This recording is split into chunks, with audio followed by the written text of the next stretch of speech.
Sementara usai maraknya video pesta narkoba di Lapas Tanjung Raja, Kabupaten Ogan Ilir, Sumatera Selatan, mantan pegawai lapas menantang Kepala Divisi Lapas Kemenkumham Sumsel membuka kebenaran terkait video viral tersebut.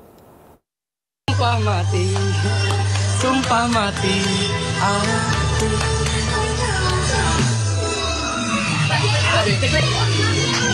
Buntut video viral pesta narkoba di Lapas Tanjung Raja, Kabupaten Ogan Ilir, Sumatera Selatan. Salah satu mantan ex-pegawai lapas, Robi Adriansyah, justru mendapat perlakuan tidak baik. Karena pegawai tersebut sebelumnya memberikan statement jika di Lapas Tanjung Raja memang kerap terjadi penyalahgunaan narkoba di warga binaan, pesta narkoba menggunakan handphone, serta adanya pungli. Namun sayang, mantan ex-pegawai Lapas Tanjung Raja ini malah dituding menyebarkan berita hoax. Padahal menurutnya semuanya itu benar.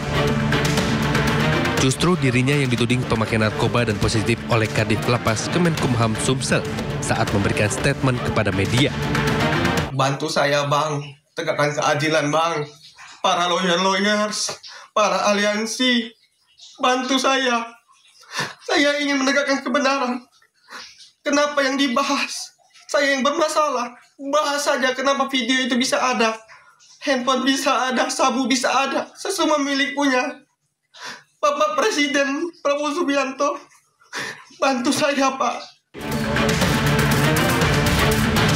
Robi pun meminta semua pihak membantunya mengungkap kebenaran yang ada agar semuanya jelas. Dari Kabupaten Ogan Ilir, Sumatera Selatan, Fitriadi, iNews melaporkan. Kita ke informasi lainnya, pemirsa. Kejaksaan Agung menangkap bos Sriwijaya Air Henry Lee atas kasus korupsi tanah tata niaga komoditas timah. Henry ditangkap saat tiba di Bandara Soekarno-Hatta. Akibat perbuatan dan juga puluhan tersangka lainnya, negara dirugikan sekitar 300 triliun rupiah.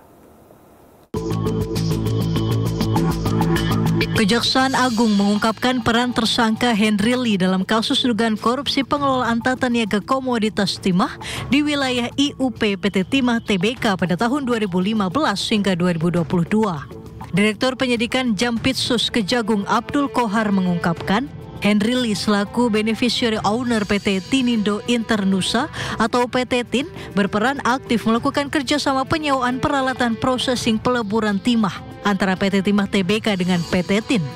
Biji timah yang dilebur dari hasil kerjasama dua perusahaan tersebut berasal dari CV BPR dan CV SVS yang sengaja dibentuk untuk menerima biji timah yang bersumber dari kegiatan penambangan timah ilegal. Akibat perbuatan Henry dan puluhan tersangka lainnya yang saat ini dalam proses persidangan, negara dirugikan sebesar 300 triliun rupiah. Adapun tahapan selanjutnya, Henry ditahan selama 20 hari ke depan di Rutan Salemba, Cabang Kejaksaan Negeri Jakarta Selatan. Henry Lee, yaitu selaku beneficiary owner PT Tinindo Internusa atau PT TIN yang secara sadar dan sengaja berperan aktif melakukan kerjasama penyewaan peralatan processing peleburan timah antara PT Timah Tbk dengan PT Tinindo Internusa. Seperti diketahui, Henry telah ditetapkan sebagai tersangka pada tanggal 15 April 2024 lalu.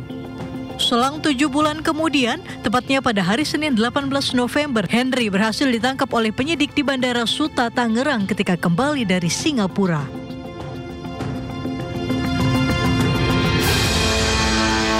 Pemirsa, sebuah laboratorium narkoba rahasia di salah satu villa di kawasan Jalan Cempaka Gading, Badung, Bali digerebek polisi. Dari penggerebekan, aparat mengamankan 4 orang yang sedang meracik narkoba.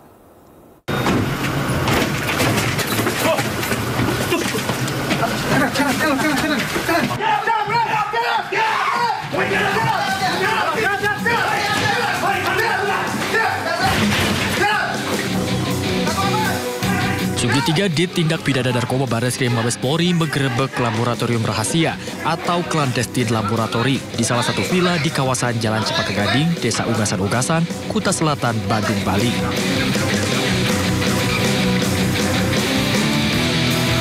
Para tersangka yang sedang meracik narkoba pun berupaya kabur, namun berhasil digagalkan. Petugas kepolisian menggerebek para tersangka hingga ke lantai 3.